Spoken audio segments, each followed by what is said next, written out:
नमस्कार साथियों, आप सभी लोगों का पुनः स्वागत करता हूं मैं अपने YouTube चैनल पे। साथी, जैसा कि हम लोगों ने अपने पहले जो सीटेट का सिलेबस देखा था जिसमें अभिवृद्धि और विकास के बारे में हमने डिस्कस किया था, वो वीडियो हम लोगों ने पीपीटी के माध्यम से डिस्कस किया था, जिसमें हम लोगों ने थ्योरी डिस्कस की थी विकास के सिद्धांतों के बारे में, जिसमें 6 थ्योरीज हमने डिस्कस की थी। तो उसमें एक बहुत मुख्य थ्योरी निकल के आई थी, एक बहुत प्रमुख सिद्धांत निकल के आया, जहां से लगातार प्रश्न हमने देखा है कि आपके टीईटी और अन्य शिक्षक भर्ती एग्जाम में पूछे जा रहे हैं। तो उसी को लेके विकास का ये वाला जो सिद्धांत है, क्या विकास के दिशा का सिद्धांत, डायरेक्शन थ्योरी जो है, उस पे हम डिस्कस करेंगे कि किसी भी बच्चे के दिशा का सिद्धांत कैसे लागू होता है। इसमें आपको दो थ्योरी देखने को मिलेगी, ठीक है। एक होता है सेफेले कॉडल थ्योरी और दूसरा आपका होता है प्रॉक्सी मॉडेस्टल थ्योरी। अब ये क्या है, इसको हम लोग बहुत देखिए, थ्योरी बहुत आसान है, सिंपल सा यहाँ इमेज बना हुआ है। हम अभी 2 मिनट में ये बात डिस्कस कर लेंगे कि ये थ्योरी आखिर में कहती क्या है, और प्रश्न आएगा तो उसको हम कैसे सॉल्व करेंगे, और इसके अन्य कौन कौन से नाम हैं उसके बारे में भी हम यहाँ डिस्कस करने वाले हैं। तो साथी, तो जैसे हम लोग अपना पहला चैप्टर जब पढ़ते हैं, ग्रोथ एंड डेवलपमेंट, अभिवृद्धि और विकास, जिसमें हम लोग विकास के सिद्धांतों को जब देखते हैं तो वहाँ कई ढेर सारे सिद्धांत आते हैं। वहीं पे एक सिद्धांत आपका आता है दिशा का सिद्धांत। किसी किसी बच्चे के विकास में दिशा का सिद्धांत का क्या महत्वपूर्ण योगदान है, उस पर डिस्कस करते हैं। तो पहला थ्योरी क्या कहता है, पहला थ्योरी जिसका नाम है सेफेलोकॉडल थ्योरी, ये सिर से पैर की तरफ विकास की बात करता है।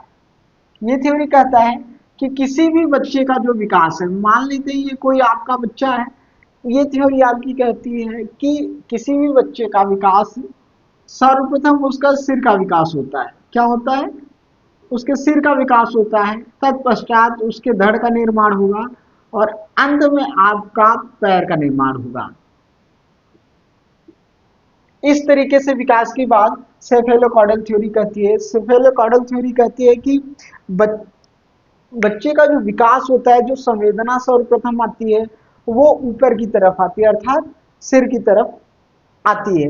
ये हम आपके गामक थ्योरी में भी समझ सकते हैं। गामक अवस्था में अगर हम बात करें, जो छोटा बच्चा होता है तो सर्वप्रथम अपने सिर पे वो बैलेंस बनाना शुरू करते। सर्वप्रथम अगर बैलेंस की बात करें, अगर वो बैलेंस सर्वप्रथम कोई बना पाता है तो अपने सिर पे बैलेंस बनाता है, तत्पश्चात उसके हाथ और एंड में उंगलियों पे उसके बैलेंस बन पाता है। ऐसे ही जब कोई छोटा बच्चा होता है, उसको अगर बाद बॉल आसपास दिख जाए तो आप देखेंगे 4 से 6 महीने का जो बच्चा होता है, वो हाथ न ले जाके पूरा शरीर लेके जाता है, सर से घिसटने का प्रयास करता है।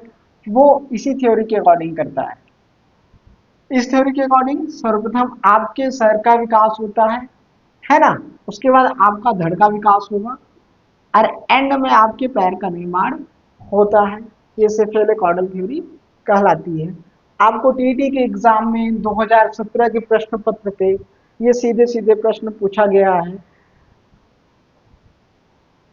सेकेंड थ्योरी क्या कहलाती है, प्रॉक्सी मॉडेस्टल थ्योरी, है ना।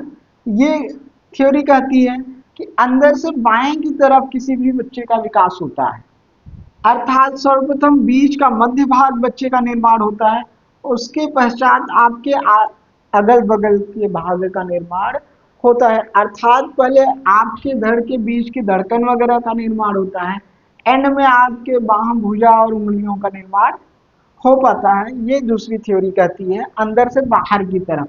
अगर ये केंद्र है तो सर्वप्रथम केंद्र का निर्माण होगा, उसके बाद आपके बाएं और दाहिने की तरफ विकास होगा। जबकि आपकी पहली थ्योरी जो है वो कहती है कि सर्वप्रथम आपके ऊपर ऊपर के भागों का निर्माण होगा, एंड में तत्क्रम में आपका नीचे की तरफ के भागों का निर्माण होगा। तो ये दो विकास की दिशा का सिद्धांत जो है, ये दोनों थ्योरी अपने को याद रखनी है। प्रश्न लगातार पूछे जाते हैं। इंग्लिश वाले नाम को ज्यादा याद रखना है। कारण क्या है, ऑप्शन में आपको ऐसे ही सिंपल सा हिंदी में लिख के दे दिया जाएगा, सेफेलोकॉडल और प्रॉक्सिमोडिस्टल थ्योरी। तो इसको अपन को याद रखना है। मिलते हैं नेक्स्ट वीडियो में। धन्यवाद।